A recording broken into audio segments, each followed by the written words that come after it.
ఓం గంగణపతయే నమః శ్రీమాత్రే నమః ఐం సరస్వత్యై నమః యా దేవీ సర్వభూతేషు మాతృరూపేణ సంస్థిత నమస్తస్యై నమస్తస్యై నమస్తస్యై నమో నమః.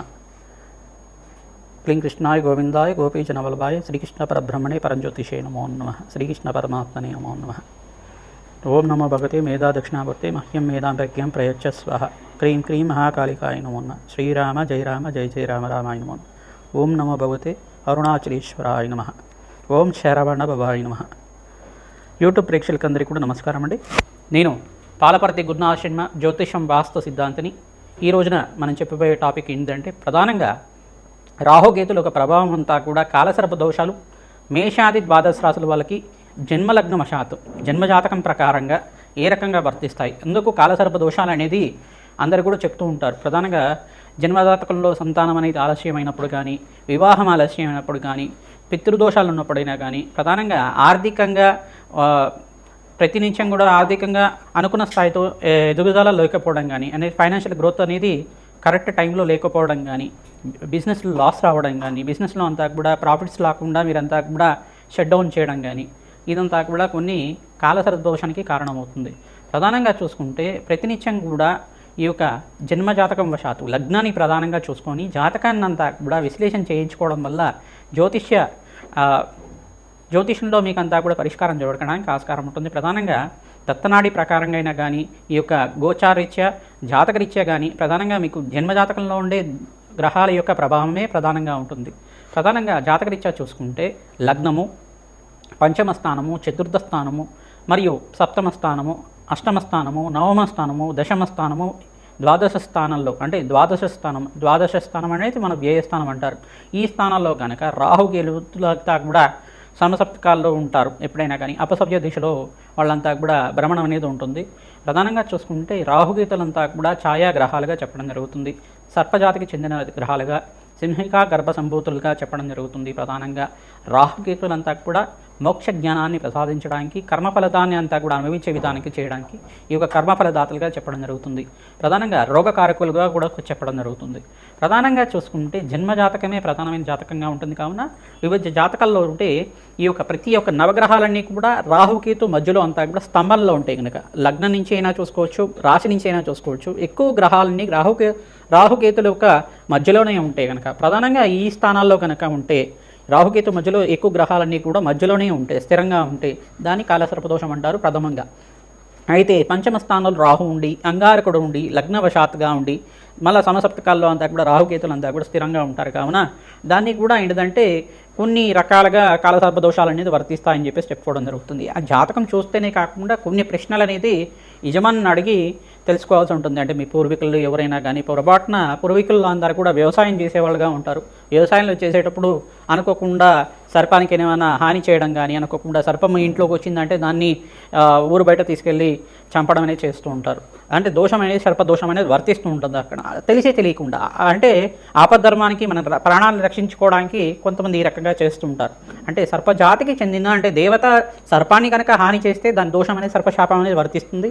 కానీ ఇంట్లో పుట్ట ఉండడం, కొంతమందికి ఇంట్లో ఆ వాల్మీకం అనేది ఉండడం అనేది జరుగుతూ ఉంటుంది. ఇంట్లో పుట్టలు ఉంటాయి. కొంతమందికి మీ యొక్క పొలంలో అంతా కూడా పుట్టలు వెలసడి ఉండడం, దాంట్లో అంతా కూడా సర్పాలు నివాసంగా ఉండడం జరుగుతూ ఉంటుంది. కొంతమందికి ఈ యొక్క పొలాల దగ్గర అంతా కూడా, బావిల దగ్గర అంతా కూడా కొన్ని ప్రాంతాల్లో అంతా కూడా ఈ పుట్టలు అనేది ఉండడం జరుగుతుంది. అనుకోకుండా మీరంతా కూడా దానికి ఏమైనా హాని చేసి ఉంటే కనుక ఇవన్నీ మీరు ఏమైనా ప్రయాణం చేసేటప్పుడు అనుకోకుండా సర్పానికి ఏమైనా హాని చేసి ఉంటే కనుక సర్పశాపం అనేది వర్తించడం కానీ, దీనివల్ల ఏమవుతుందంటే ప్రధానంగా చూసుకుంటే సంతానం ఆలస్యం అవ్వడం కానీ, వివాహం ఆలస్యం అవ్వడం కానీ, కొన్ని రోగకారకత్వాలు ప్రధానంగా చూసుకుంటే అంగారకుడు రాహు కానీ, అంగారకుడు కేతు కానీ పంచమ స్థానంలో కానీ నవమ స్థానంలో ఉంటే కనుక దీనికి ప్రధానంగా చూసుకుంటే సంతాన దోషం అని చెప్పేసి అంటారు. ఈ వంధ్యా దోషాలు అని చెప్పేసి అంటారు. వంధ్యా దోషాలు అంటారు. అంటే గర్భస్థ దోషాలు అని చెప్పేసి అంటారు. దీని యొక్క దోషాలంతా కూడా దోషాలకి ప్రధానంగా చూసుకుంటే ఈ యొక్క పీసీఓడి ప్రాబ్లమ్స్ కానీ, ఈ యొక్క ప్రధానంగా చూసుకుంటే హార్మోనల్ డిసార్డర్ కానీ, ఈ యొక్క పీసీఓసి ప్రాబ్లమ్స్ కానీ, పీసీఓఎస్ ప్రాబ్లమ్స్ కానీ ఇట్లాంటిది అనేది గర్భదోష కారకత్వాలుగా ఉండడం జరుగుతుంది. ఈ యొక్క అంటే స్త్రీలకైతే ఈ రకంగా ఉండొచ్చు.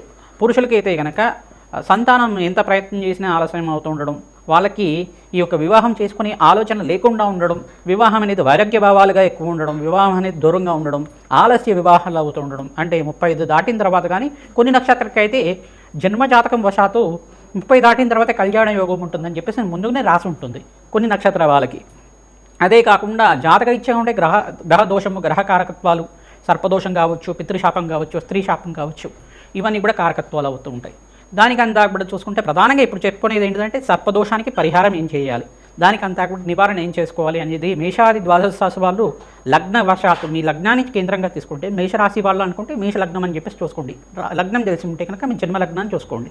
లేదంటే కనుక మీ రాశిని చూసుకొని దాన్ని లగ్నంగా చేసుకొని జన్మజాతకం అంతా కూడా మీ దగ్గర ఉంటే కనుక మీరు జ్యోతిష పండితులతోటి మీ యొక్క గృహ పురోహితుడితోటి అంతా కూడా విశ్లేషణ చేయించుకొని పరిష్కారం చేసుకోవడం వల్ల మంచి ఫలితాలు పొందుతారు. నాగేంద్ర స్వామి ప్రతిష్టను ఆచరించాలి. ప్రధానంగా సర్పాలు ఏంటిదంటే అనంతశేష కాల సర్పదోషము, ప్రధానంగా పద్మకాల సర్పదోషాలు, కర్కోటక కాల సర్పదోషాలు, కులింగ కాల సర్పదోషాలు, కాళేంది కాల సర్పదోషాలు, తర్వాత ధనుంజయ కాల సర్పదోషాలు, దంతరాష్ట్ర కాల సర్పదోషాలు, ఈ యొక్క దోషాలు అనేది ప్రధానంగా చెప్పడం జరుగుతుంది. వాసుకి తక్షక కాల సర్పదోషాలు అని చెప్పేసి చెప్పడం జరుగుతుంది. దీనివల్ల ఏమవుతుందంటే చర్మ సంబంధమైన అనారోగ్య ఇబ్బందులు కానీ, ప్రధానంగా గుప్త సంబంధమైన రోగాలు రావడం కానీ ఇట్లాంటివి జరుగుతూ ఉంటుంది. ప్రధానంగా చూసుకుంటే ఈ యొక్క లంగ్స్ ఇన్ఫెక్షన్ రావడం కానీ, న్యూమోనియా లాంటిది ఎక్కువ రావడం కానీ, ఉబ్బరం ఎక్కువగా ఉండడం, ఉబ్బసం ఉండడం, ఆయాసం ఉండడం, ఇవన్నీ కూడా కారణమవుతుంది. అంటే చిత్త చాంచల్యం అనేది ఉంటుంది. కొంతమందికి ఏంటంటే కొంచెం డిసార్డర్లుగా ఉంటారు, మైండ్ ఎదుర్కోపోవడం కానీ డిసార్డర్ అనేది ఉంటుందన్నమాట. మెంటలీ డిసార్డర్లుగా ఉంటారు. ఇట్లాంటి కారకత్వాలను రాహుకేతు ప్రభావం వల్ల ఉంటుంది. ప్రధానంగా చూసుకుంటే ప్రధానంగా ఈ యొక్క రోగ కారకత్వాల నుంచి బయటపడడానికైనా కానీ జాతకరీత్యా యొక్క గ్రహ ప్రభావం ఏ రకంగా ఉంటుంది, రాహుకేతు ప్రభావం అంతా కూడా ఏ రకంగా ఉంటుంది, దాని నుంచి బయటపడడానికి ఏం పరిష్కారం ఆచరించడం వివరణ చేయడం జరుగుతుంది. ప్రధానంగా కుక్కి పుణ్యక్షేత్రం దగ్గర కుక్షి అంటారు. కర్ణాటక ప్రాంతంలో అంతా కూడా మనకి కుక్కి పుణ్యక్షేత్రం అంతా కూడా వాసుకి పుణ్యక్షేత్రం అంటారు. సుబ్రహ్మణ్య స్వామి యొక్క వెలిసిన్నారు సర్పరూపంలో అక్కడంతా కూడా. అక్కడ సర్ప సంస్కార పూజ అనేది ఆచరిస్తూ ఉంటారు. తర్వాత వివాహం కోసమైనా కానీ, సంతానం కోసమైనా కానీ, ఆలస్య కళ్యాణాలు అవుతున్నా కానీ ఈ సర్ప సంస్కార పూజ చేయడం, తర్వాత సర్పశాంతి, సర్ప బలి విధానం అనేది చేస్తూ ఉంటారు. అంటే ఇక్కడ విధానం ఏంటిదంటే ఈ యొక్క నక్షత్రాలన్నీ కూడా కారకత్వాలు అవుతుంటాయి. ప్రధానంగా రాహుకేతు నక్షత్రాలంతా కూడా చూసుకుంటే అశ్విని, మక, మూల, తర్వాత ఈ యొక్క ఆశ్లేష, ఈ యొక్క పుబ్బ, ప్రధానంగా చూసుకుంటే కొన్ని నక్షత్రాలు ప్రధానంగా చూసుకుంటే పూర్వభాద్ర నక్షత్రం కానీ ఈ యొక్క నక్షత్రాలంతా కూడా కారణమవుతుంటాయి. స్వాతి, తర్వాత శతభిషం, ఈ యొక్క నక్షత్రాలంతా కూడా సర్పజాతికి చెందిన నక్షత్రాలుగా చెప్పడం జరుగుతుంది. ప్రధానమైన దోషాలంతా కూడా ఈ నక్షత్రాలకి ప్రధానంగా ఉంటాయి. ఈ నక్షత్రాలంతా కూడా సర్పజాతికి చెందినవి కావున ఈ నక్షత్రాలకి జప హోమాది కార్యక్రమాలతో పాటు నక్షత్ర బలిని చేసుకోవడం జరుగుతుంది. ప్రధానంగా ఆశ్లేష నక్షత్రం అనేది ప్రధానంగా, మూల నక్షత్రం అనేది ప్రధానంగా, మకా నక్షత్రం అనేది ప్రధానంగా సర్పదోషానికి కారణమవుతుంది. ఇదొకటే కాకుండా వివిధ నక్షత్రాలకి జన్మజాతకం వశాతంతా కూడా వాళ్ళ యొక్క గ్రహస్థితిని ప్రకారంగా చెప్పడం జరుగుతుంది. నక్షత్ర బలి అనేది ప్రధానంగా చేయించుకుంటుంది.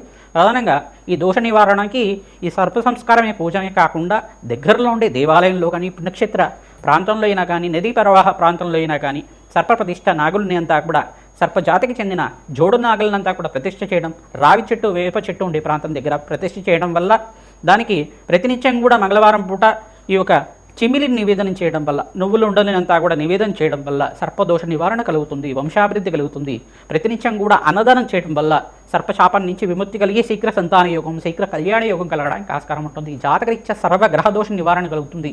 సకల కార్యసిద్ధి కలగడానికి ఆస్కారం ఉంటుంది.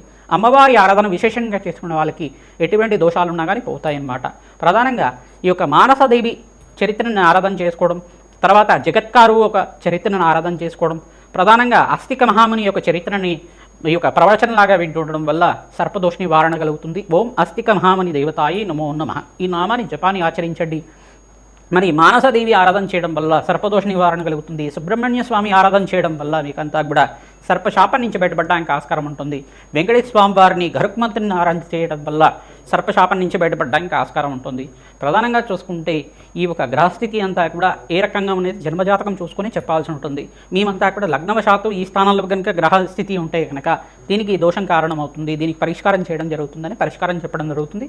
మీ జన్మజాతకాన్ని అంతా కూడా మా యొక్క ఫోన్ నెంబర్కి మీరు వాట్సాప్ చేస్తే కనుక మీకు ఎటువంటి దోషాలు ఉన్నాయి, ఎటువంటి సర్పశాపాలు ఉన్నాయి, సర్పదోషాలు ఉన్నాయి, దానికంతా కూడా ప్రశ్నారూఢ ప్రకారంగా ప్రశ్న వేసి మీకంతా కూడా దత్తనాడి ప్రకారంగా విశ్లేషణ చేయడం జరుగుతుంది. వేదిక జ్యోతిష్యం ప్రకారంగా చెప్పడం జరుగుతుంది. మీకంతా కూడా శాంతి హోమాది కార్యక్రమాలు ఆచరించడం వల్ల మనోవాంఛలంతా కూడా తీరడానికి, అఖండ ఐశ్వర్యము, సత్సంతాన యోగం, పుత్రపౌత్రాది సమృద్ధి కలగడానికి ఆస్కారం ఉంటుంది. కాలు ఉండడం వల్ల దాన్ని అంతా కూడా కాలసర్పదోషంగా చెప్పడం జరుగుతుంది. సర్పశాపం అనేది తెలుసుకోవడం జరుగుతుంది. లగ్న చక్ర వశాత్ అయినా ఉండొచ్చు, పంచమ స్థానంలో కానీ, చతుర్థ స్థానంలో కానీ, నవమ స్థానంలో కానీ, అష్టమ స్థానంలో కానీ, దశమ ద్వాదశ స్థానంలో కానీ, ద్వితీయ స్థానంలో కానీ రాహుకేతు సంచారం అనేది లగ్నవశాత్గా ఉంటే కనుక ఈ యొక్క రాహుకేతు మధ్యలోనే ఎక్కువ గ్రహాలుగా స్థిరంగా ఉండడం వల్ల కొంతమందికి జాతకం చూస్తే తెలియదు, కానీ ప్రశ్న వేసుకుంటే తెలుస్తుంది. ప్రశ్నారూఢ ప్రకారంగా ఈ యొక్క జ్యోతిషం సిద్ధాంతాలతో మీరంతా కూడా ప్రశ్న వేయించుకోవడం వల్ల మంచి ఫలితాలు పొందుతారు. ప్రధానంగా ఏది దోషమైంది, ఏ కాల సర్పదోషం వర్తించింది వీళ్ళకంతా కూడా ఈ యొక్క రాహుకేతు మధ్యలో ఉండేది కాకుండా మిగతా దోషాలు అనేది ఉపదోషాలు అనేది ఉంటాయన్నమాట. దాన్ని ప్రధానంగా సర్పశాపాలు, సర్పదోషాలు, ఈ యొక్క పంజా దోషాలు అని చెప్పేసి చెప్తూ ఉంటారు. ఈ దోషాల నుంచి బయటపడడానికి, సర్పశాపం నుంచి బయటపడడానికి, జన్మజాతకంలో ఉండే సకల గ్రహ దోషం నుంచి బయటపడడానికి కుక్కి అనే పుణ్యక్షేత్రంలో ఈ యొక్క సర్ప సంస్కార పూజ అంతా కూడా నిర్వహిస్తూ ఉంటారు. ఈ యొక్క కార్యక్రమంలో మీరు పాల్గొనండి, మంచి ఫలితాలు పొందుతారు. నక్షత్ర బలి, నాగబలి ఆచరించాలి. మరియు ఈ యొక్క నక్షత్ర బలిలో కార్యక్రమంలో భాగంగా సర్ప జాతికి చెందిన సర్పాలనంతా కూడా ఒక యంత్రంలాగా వేసి, ఆ యంత్రం అనేది ముగ్గులో వేసి ఈ యొక్క 64 గడ్లు అంతా కూడా ఉంటాయి, 128 గడ్లు ఉంటాయి. ఈ యొక్క గళ్ళలో అంతా కూడా ఈ యొక్క సర్ప జాతికి చెందిన ఆ సర్పాలనంతా కూడా దర్భల్లో ఆహ్వానించి దాంట్లో అంతా కూడా మనకంతా కూడా ఈ యొక్క బలిహారం అనేది వేయడం జరుగుతుంది. తద్వారా అంతా కూడా సర్పశాంతి కలగడానికి ఆస్కారం ఉంటుంది. ప్రధానంగా సర్పసూక్త విధానంగా యజ్ఞ హోమాది కార్యక్రమాలు ఆచరించడం, నాగేంద్ర స్వామి ప్రతిష్ట చేయించుకోవడం వల్ల శీఘ్ర కళ్యాణ యోగం సిద్ధించడానికి కానీ, సంతాన యోగం సిద్ధించడానికి కానీ, సర్పశాంతి కలగడానికి కానీ, ఈ యొక్క సర్పదోషం నుంచి భయపడేవాళ్ళు, సర్పదోషం నుంచి బాధపడేవాళ్ళు ఈ బాధ నుంచి బయటపడడానికి ఆస్కారం ఉంటుంది. మానసదేవి చరిత్రనంతా కూడా పారాయణం చేసుకోవాలి. సుబ్రహ్మణ్య చరిత్రనంతా కూడా పారాయణం చేసుకోవడం వల్ల మంచి ఫలితాలు వస్తుంది. స్కందోత్పత్తిని చదువుకోవడం వల్ల సుబ్రహ్మణ్య స్వామి వారి అనుగ్రహం కలుగుతుంది. ఓం శరవణ భవాయి నమః నామాన్ని జపాన్ని ఆచరించండి. జగత్కారు చరిత్రనంతా కూడా పారాయణ చేయండి. ఈ యొక్క సర్పయాగం చేయడానికి ఎటువంటి కారణాలు అయ్యే ఈ యొక్క అస్తిక మహాముని సర్పయాగాన్ని ఏ రకంగా ఆపారు, ఆ యొక్క చరిత్రనంతా కూడా పారాయణ చేయండి. సర్పజాతిని అంతా కూడా సంరక్షించిన అస్తిక మహాముని యొక్క చరిత్రని పారాయణ చేసుకోవడం వల్ల, అస్తిక మహాముని నామస్మరణ చేయడం మాత్రం చేతనే మీకు అంతా కూడా సర్పశాపం నుంచి బయటపడడానికి ఆస్కారం ఉంటుంది. ప్రతినిత్యం కూడా అమ్మవారి సేవ చేయండి. మంగళవారం పూట సుబ్రహ్మణ్య స్వామి వారికి నాగులకంతా కూడా అభిషేక హోమాది కార్యక్రమాలు ఆచరించుకోవడం, ఓం శరవణ భవాయి నమః నామాన్ని జపాన్ని చేసుకోవడం వల్ల మంచి ఫలితాలు పొందుతారు. సర్పశాంతి కలుగుతుంది. శ్రీమాత్రే నమః.